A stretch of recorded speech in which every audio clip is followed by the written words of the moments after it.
앞서 경우의 수 잘 공부하셨으면 바로 확률 공부 진행하면 됩니다. 확률은 시행에서 어떤 사건이 일어날 가능성을 수치로 나타낸 것입니다. 예를 들어서 주사위를 한 개 던지는 시행에서 짝수의 눈이 나올 사건의 확률은 이렇게 이야기를 보통 하죠. 그때 시행에서 실험을 하고 짝수라는 사건이 궁금해요. 확률 가능성이 있나요? 수치로 나타내 주세요. 그리고 수치로 나타내는 방법은 크게 수학적 확률과 통계적 확률이 있습니다. 앞서 경우의 수를 이용했던 것은 수학적 확률이고요.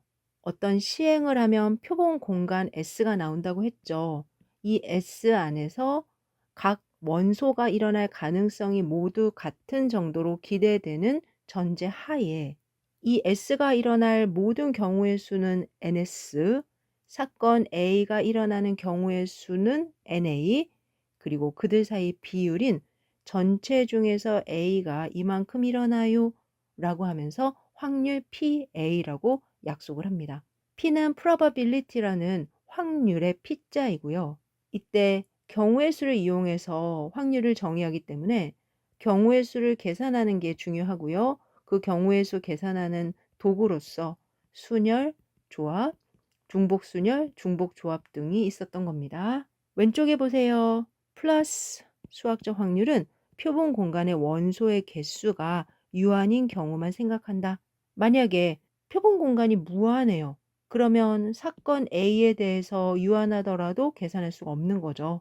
당연한 건데 통계에서는 이러한 조건이 중요합니다.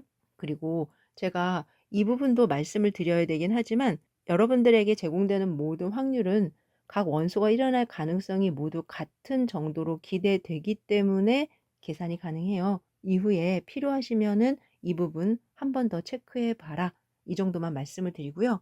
통계적 확률입니다. 어떤 시행을 n번 반복할 때 사건 A가 일어날 횟수를 Rn이라고 하면 다시 말하면 1000번을 던졌어요. 그랬는데 사건 A가 500번 나왔다 이거죠. 이때 n을 충분히 크게 하면 그 상대 도수가 일정한 값 P에 가까워질 때 상대 도수요? 쉽게 말하면 10번 던졌는데 5번 나오고 100번 던졌는데 95번 나오고 200번 던졌는데 101번 나오고 1000번 던졌는데 500번 나오고 이렇게 해서 그 비율이 어느 한 값인 P에 수렴한다면 그 수렴값을 확률이라고 하겠다. 따라서 상대 도수 n분의 rn이 일정한 값 p에 가까워질 때 이 값 p를 사건 A가 일어날 확률 PA라고 한다. 왼쪽에 보니까 시행횟수 n이 충분히 커질수록 통계적 확률은 수학적 확률에 가까워진다. 큰 수의 법칙이다. 경우의 수를 이용하는 수학적 확률은 19세기 라플라스에 의해서 정의가 됩니다. 그러면 19세기 전에는 확률이 없었냐? 그렇지 않고 통계적 확률을 사용하게 되는 거죠. 그리고 큰 수의 법칙을 이용해서 알게 된 거죠. 통계적 확률인 n분의 Rn과 수학적 확률인 P 사이에 그 결과는 차이가 별로 없다. 같다. 단 n을 충분히 키우면 이와 같은 아이디어로 지금도 수학적 확률로 논의할 때, 통계적 확률로 논의할 때 함께 확률을 계산하고 있습니다. 그 와중에 공통점이 있죠. 바로 어떤 확률이든 0과 1 사이다. 표본 공간 S에 대한 확률은 1이다. 절대로 일어날 수 없는 공사건의 확률은 0이다. 사건 A의 여사건이 있었는데 그 여사건의 확률은 1에서 A의 확률을 빼면 된다. 표본 공간 S에서 두 사건 A, B에 대해 사건 A 또는 사건 B가 일어날 확률 그림으로 나타내면 앞서 그렸던 이 그림이 생각나는 거죠. A, B 또는 이때 A가 일어날 확률, B가 일어날 확률, 중간에 A와 B가 동시에 일어날 확률이 있다. 그리고 A하고 B가 배반 사건이다. 즉 교집합이 없다. 그러면 교사건이 일어나지 않으니까 뒤에 0. 여기서 여러분들이 집중하셔야 될 것은 수학적 확률에서의 NS분의 NA를 계산하는 거고요. 통계적 확률도 한 번씩 물어봅니다. 간단하게 이해해 주시고 확률의 성질도 한 번씩 질문할 때가 있으니까 대표적으로 색깔 표시해 놓은 정도 확인해 주시고요. 시험에서는 다음 페이지에 있는 조건부 확률과 베이지 정리가 자주 나옵니다. 조건부 확률 정의를 읽어보니까 사건 A가 일어났을 때 사건 B가 일어날 확률, 여기까지 읽어보면 조건부 확률을 바르게 바로 이해하는 게 어렵습니다. 그래서 그림을 하나 그리면요. 표본 공간 S가 있고요. A, B 사건이 있습니다. 이때 사건 A가 일어났을 때라는 말은 나는 사건 A가 일어난다라는 거를 전제로 할게. 그때 B가 일어났어. B 부분이 어디예요? 이 부분이죠? 저 지금 색깔 칠하고 있는데 보이세요? 따라서 A가 일어난 또 다른 표본 공간에서 B가 일어났니? 라는 거예요. 그러면 교수님, 이 A만 쏙 빼서 A를 다시 표본 공간으로 보고 그중에 B가 일어난 이 부분, 이렇게 그림을 이해하면 될까요? 맞아요. 그러니까 확률을 계산할 때 NA분의 NA교 B 이렇게 계산하는 거예요. 앞서 우리 전체에서 확률이 일어난다 그러면 NS분의 NA. 그런데 NA는 NA교 S나 마찬가지죠? 같은 결이에요. 단 표본 공간을 S가 아니라 A로 축소를 하는 거죠. 그래서 조건을 붙인다 그래서 조건부 확률이라고 이야기하는 거예요. 기호 보세요. 나는 A를 조건으로 B가 일어났는지 확인을 하고 싶어. 보통 PB라고 하는 것도 B가 어디서 일어나요? S 안에서 일어나죠? 이렇게 구별을 지어주시면 S에서의 B나 A에서의 B나 확률을 구하는 방법은 같다라는 거죠. 그리고 오른쪽에 보니까 이런 이야기를 하죠. 조건부 P, B바 A는 사건 A를 새로운 표본 공간으로 생각하였을 때 사건 A교 B가 일어날 확률, 저 P, B바 A라고 읽었습니다. 막대기 아니라 바라고 영어로 읽어요. 이제 여러분들은 조건부 확률에 대해서 공부를 해보셨고요. 어떻게 계산합니까? 라고 질문하면 이 그림을 그대로 계산에 사용하시면 돼요. 전체 일어나는 100개 중에 A가 50개, B가 40개, 교사건이 10개예요. 그리고 질문을 합니다. 이쪽으로 오세요. P, A와 B는 어떻게 돼? 그러면 머릿속에 B를 조건으로, B로 가세요. B를 조건으로 40명 중에 A와 B가 동시에 있는 10명. 따라서 답은 얼마다? 40분의 10이다. 이렇게 쓰시면 돼요. 그러면 P, B와 A도 계산이 가능한 거죠? A 하에 교사건 10개. 다시 말하면 100개 중에서 얼마니가 아니라 50개 중에서 얼마니라는 거예요. 교수님, PA와 B랑 PA는 다른 거죠? 당연히 다르죠. PA는 100개 중에서 50개가 있어. PB는 100개 중에서 40개가 있어. 이런 거잖아요. 다르다는 거 보이시죠? 그런데 이쯤 되니까 같을 때도 있지 않을까요? 같을 때도 있지 않을까요? 그렇죠. 그 같을 때가 언제다? A와 B가 서로 독립일 때예요. 저희 베이지 정리하고 나면 바로 사건의 독립성이라고 이야기할 거고요. 이 해석의 가장 핵심은 이 부분이에요. 내가 B하에 A를 계산했거든? 그랬는데 그냥 A랑 그 확률이 같아. 뭔 소리지? 그러니까 전체에서 A가 40%야 했는데 B 안에서도 40%래. 이렇게 해석이 될 때 A는 B에 영향을 받지 않는구나. 서로 독립이구나. 이렇게 이야기를 합니다. 영향을 받지 않는다는 말이 무슨 말이죠? 그래요. 생각보다 이 해석이 어려워요. 오른쪽에도 플러스에 사건 A가 일어나는 것이 다른 사건 B가 일어날 확률에 영향을 미치지 않는 경우, 영향을 받지 않는 경우 두 사건 A, B는 서로 독립이다라고 이야기하는데 앞서 전체가 100이고요. A가 50, B가 40으로 제가 그림을 그렸었잖아요. 다시 한번 그림을 그려볼게요. 그리고 이번에는 교사건을 20개로 바꿔봅시다. 그리고 PA 좀 계산해 주세요. PA요? 100개 중에 50개요. 그러면 이번엔 A바 B 좀 계산해 주세요. A바 B는 B 안에서 A가 몇 개야? 라는 거잖아요. 그러면 40개 중에 20개요. 잘 계산하셨죠? 그런데 그 결과가 2분의 1, 2분의 1로 동일한데요? 교수님, 잠시요. 좀 신기해서요. 제가 PB도 계산해 봅니다. PB는 100개 중에 40개. 그러면 PB/바 A는요. A는 50개거든요. 그중에 20개. 둘 다 0.4로 동일한데요. 이거 어떻게 된 거죠? 이러한 결과가 나왔을 때 우리는 A와 B는 서로 독립이야라고 얘기한다고요. 계산을 해서 확인했는데 이해가 안 갑니다. 맞아요. 여러분들 저 좀 보세요. 제가 100개 중에서 A가 50개예요. 그러니까 100개 안에 반이 A더라라는 거죠. 그런데 B를 들여다봤더니 40개 중에서 A가 또 20개인 거예요. 오, 뭔가 느낌이 와요? 100개에서도 50개인데 40개에서도 20개다? 다시 말하면 A는 전체에 있으나 B 안에 있으나 그 색깔이 2분의 1로 같더라라는 거죠. B도 전체에 있으나 A 안에 있으나 그 색깔이 0.4로 같더라는 거예요. 이럴 때 위로 올라와서 수학에서는 두 사건 A, B는 서로 독립이다. 이렇게 정의를 합니다.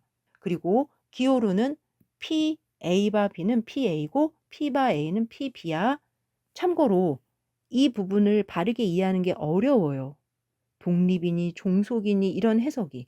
그래서 두 사건 AB가 서로 독립일 때 교사건에 대한 확률을 계산하고 싶어 위에서 다룰 조건부 확률을 공부하면서 다시 한번 안내를 해드리겠지만 보통은 PA 곱하기 PB바 A 이렇게 또는 PB 곱하기 PA바 B 이렇게 곱셈으로 표현이 되는데 PB바 A가 PB이거나 PA바 B가 PA니까 PA 곱하기 PB와 같더라라는 거예요. 그래서 고등학교에서는 이 공식을 많이 가르쳐 주고 비교해서 그러니 그러면 서로 독립이야라고 이야기합니다. 하지만 여러분들은 박경원 교수님과 함께 독립이 그런 거구나라는 걸 알았어요. 전체에서 2분의 1을 차지하는데 B 안에서도 2분의 1이네. 아, 색깔이 분명하구나. 전체 안에서 40%를 차지하는데 A 안에서도 40%를 차지하네. 색깔이 분명하구나. 이런 거죠. 다시 앞으로 올라가서 조건부 확률을 마무리 짓고 사건의 독립성에 대해서 이야기를 해 드리겠습니다. 따라서 조건부 확률은 PB바 A고요. PB바 A는 이와 같이 계산한다. 그리고 이후에 독립을 설명할 때 먼저 썼기 때문에 한 번 더 제시하면 PA교 B는 PA 곱하기 PB바 A더라 또는 PB 곱하기 PA바 B더라. 그 이유는 동시에 일어나는 사건은 A가 일어나면 B는 A 하에서 또는 B가 일어나면 A는 B 하에서 일어난다 라는 게 기본적인 교사건의 확률을 계산하는 방법입니다. 조건부 확률 안에 이와 같은 관계가 있다라는 거를 꼭 기억해 주시고 이후에 독립해서 다시 설명해 드릴게요. 이제 베이즈 정리입니다. 베이즈 정리는 오른쪽 그림을 통해서 설명이 가능한데요. 전체 S 안에 B라는 조건의 사건이 있고요. 그 중에 일부에 대해서 확률을 구하는 겁니다. 이렇게 계산을 하기 위해서는 전체 S를 교집합이 공집합인 분할을 하게 되고요. 그 분할된 표본 공간을 관통할 만한 조건이 필요합니다. 그리고 질문은 뭐냐? 그 조건 하에서 AJ가 일어날 확률은 얼마야? 이렇게 소개를 하는데요. 따라서 베이즈 정리를 공부하면 분할이 무엇이고 비사건이 일어날 확률인 전체 확률 법칙은 무엇이며 그 전체 확률 법칙을 이용해서 베이즈 정리를 계산하게 되는 겁니다. 여기까지 설명하면 베이즈 정리가 뭔지 정말 궁금한데요. 기호로 보시면 안 돼요. 이렇게 기호로 보면은 기호가 갖고 있는 무게가 있기 때문에 여러분들이 문제를 풀려고 하는 도전이 어려워집니다. 따라서 베이즈 정리는 이 그림을 기억하시면서 저랑 문제를 풀면서 정리하도록 할 거예요. 잠시 다음 페이지에 가면 보충학습 확률 나무 이용하기라는 게 있는데 이 부분이 베이즈 정리입니다. 한번 읽어볼게요. 어느 질병 여부를 확인하기 위해 새롭게 고안된 혈액 검사로부터 감염자 중 95%가 양성 반응을 보인다고 한다. 그러나 비감염자 1%의 양성 반응도 확인이 되더라. 그리고 인구의 1%가 이 질병에 감염되어 있다고 알고 있는데 어떤 사람이 혈액 검사로부터 양성 반응을 보일 확률을 구하기 위해서 확률 나무를 그릴 수 있다. 확률 나무는 아래와 같이 그리는 건데 여기서 질문은 뭐냐면 아래로 내려가 보세요. 어떤 사람이 검사를 받았을 때 양성 반응이 나올 확률은, 그리고 좀 더 추가해서 양성 반응이 나왔다는 걸 알았을 때 정말로 감염자였을 확률은 얼마인가, 이렇게 추가가 됩니다. 그러면 저랑 그림 한번 그려 볼게요. 왼쪽에다 그립니다. 이제 그림을 그렸는데요. 이 그림을 해석해 볼게요. 인구가 S고요. 그 인구의 1%가 감염이에요. 그래서 제가 감염을 일부러 작게 그렸어요. 그리고 나머지는 모두 비감염이에요. 따라서 감염은 1%, 비감염은 99%인 거죠. 그리고 오른쪽에 문제를 보니까 감염자 중에 95%가 양성 반응을 보인대요. 그러면 감염자 중에서라고 했으니까 여러분들 감염자 중에서, 이 중에서 95%가 양성 반응이에요.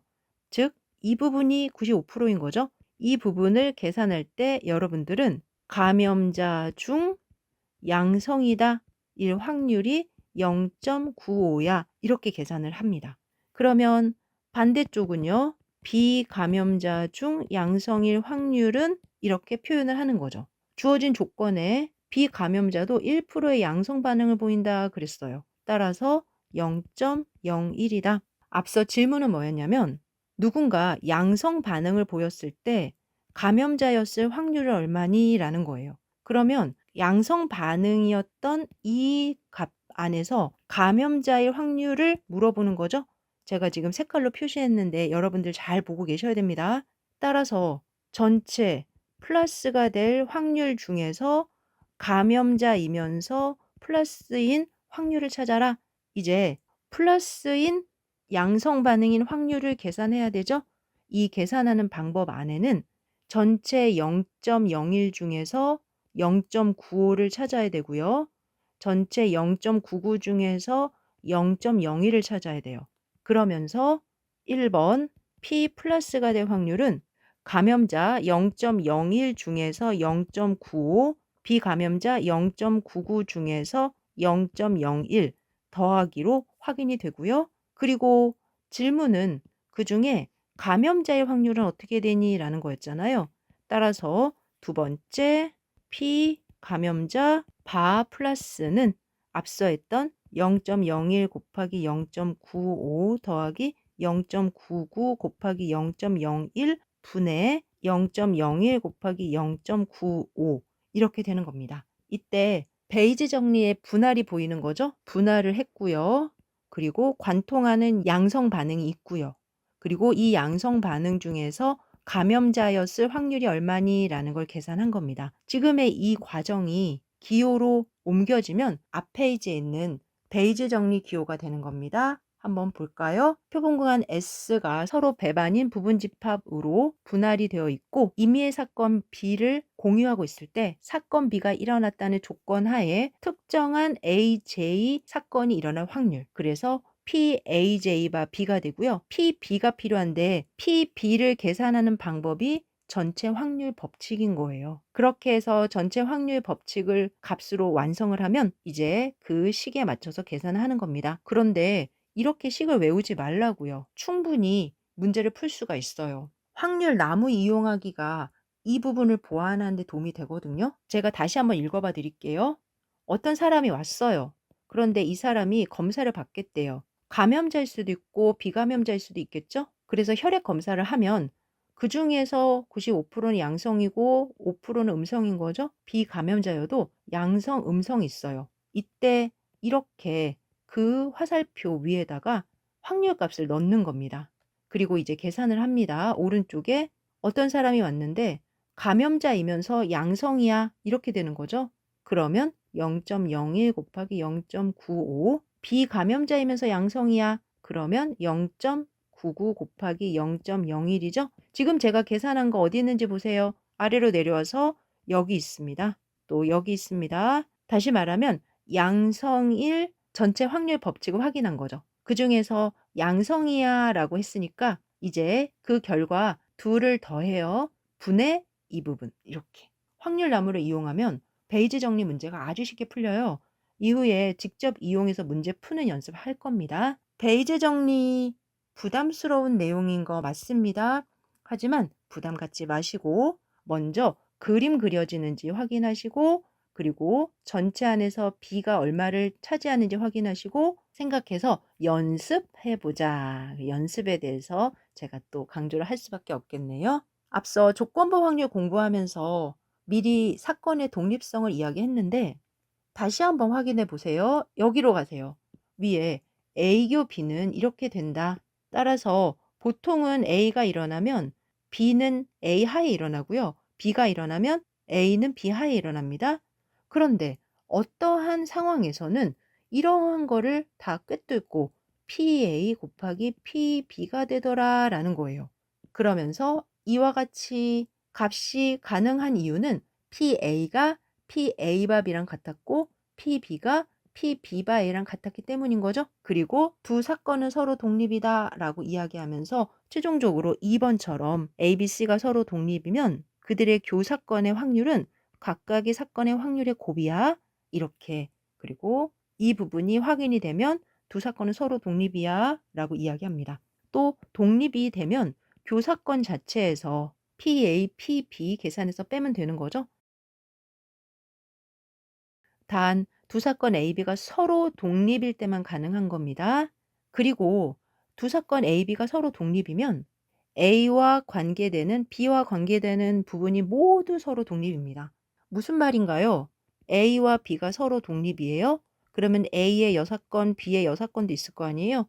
그 과정에서 서로 독립, 서로 독립, 서로 독립, 서로 독립이더라. 이때 두 사건이 배반 사건입니다. 이 케이스랑 헷갈려 하시는 분들이 계세요. 잠시 배반 사건입니다의 핵심은 서로 교사건이 없습니다라는 거거든요. 즉 교집합이 없어요. 그런데 지금 저랑 오른쪽에 그림을 그린 거에도 교사건이 없거나 서로 배반인 건 아니잖아요. 그럼 뭐가 다르지? 왜 저는 배반 사건하고 독립 사건이 헷갈릴까요? 글쎄요. 아마 용어상이 헷갈리는 거라기보다는 사회 문화적인 헷갈림 아닐까요? 우리가 어디로부터 독립했다, 독립된 뭐 이런 게 있잖아요, 문화적으로. 그래서 오버랩이 되는 것 같습니다. 하지만 독립이라는 건 교사건이 없다라는 게 아니에요. 그러면 교사건이 없다라고 한번 해 봅시다. 그 결과 교사건의 확률은 0이다. 그런데 앞서 PA교 B는 PA 곱하기 PB일 때 독립 사건이라고 그랬죠? 여기서 A하고 B가 0이 아닌 상황에서 둘을 곱해서 0이 된다? 이게 무슨 논리죠? 다시 말하면 불가능하다라는 거예요. 참고로 두 사건 A, B가 배반 사건이면 A와 B는 독립 사건이 아니라 종속 사건입니다. 종속 사건이라는 거는 서로에게 영향을 미치는 사건이다라는 거예요. 교수님, 독립하고 종속이 아직까지 헷갈려요. 우선 여기까지만 이해하세요. 모든 걸 다 이해하는 건 쉽지가 않아요. 당연히 A 사건과 B 사건이 일어날 확률이 어느 하나라도 0이면 그러면서 배반 사건이면 서로 독립이겠죠. 처음부터 영향을 줄 대상이 없으니까요. 마지막 5번에서 이 부분 꼭 외워주셔야 돼요. 사건 A와 B가 배반이면 A와 B는 서로 독립이 아니다. 그러면 독립이면 배반 사건인가요? 아니요. 독립이면 독립 사건이죠. 배반 사건이면 독립이 아닙니다. 먼저 이것부터 확실하게 알고 계시면 됩니다. 그리고 다음 페이지에 세 사건 A, B, C가 상호 독립이려면 즉 두 개가 아니라 서로 독립인 거예요. 그러면 A와 B, A와 C, B와 C가 독립일 뿐 아니라 A, B, C에 대해서도 서로 독립이라 마지막 리을번이 꼭 성립을 해야 됩니다. 혹시 A, B, C가 상호 독립이 아니면 어떻게 되는지 궁금하신 분 계세요? 그럼 케이스가 굉장히 많아요. 그 케이스의 모든 거의 반대는 왼쪽에 A교, B교, C는 PA, PB, PC다. 확률 나무 저랑 같이 예시를 이용해서 구해 보셨고요. 마지막에 즉 검사 결과가 양성인 경우는 첫 번째 경로와 세 번째 경로이다. 보세요. 화살표 검사를 받는데 감염자이면서 양성, 감염자가 아니면서 양성. 따라서 어떤 사람이 검사를 받았을 때 양성이 나올 확률은 마지막에 양성이 나오는 거예요. 그 결과 0.01 곱하기 0.95, 0.99 곱하기 0.01 따라서 0.0194이다. 계산기로 마무리해 주시면 되겠죠. 이번 시간에 여러분들과 함께 확률 그리고 마지막에 확률 나무 이용하기까지 공부했습니다. 다음 시간에는 변수를 이용하여 분포를 구성해 보고 활용해 보는 시간을 갖도록 하겠습니다.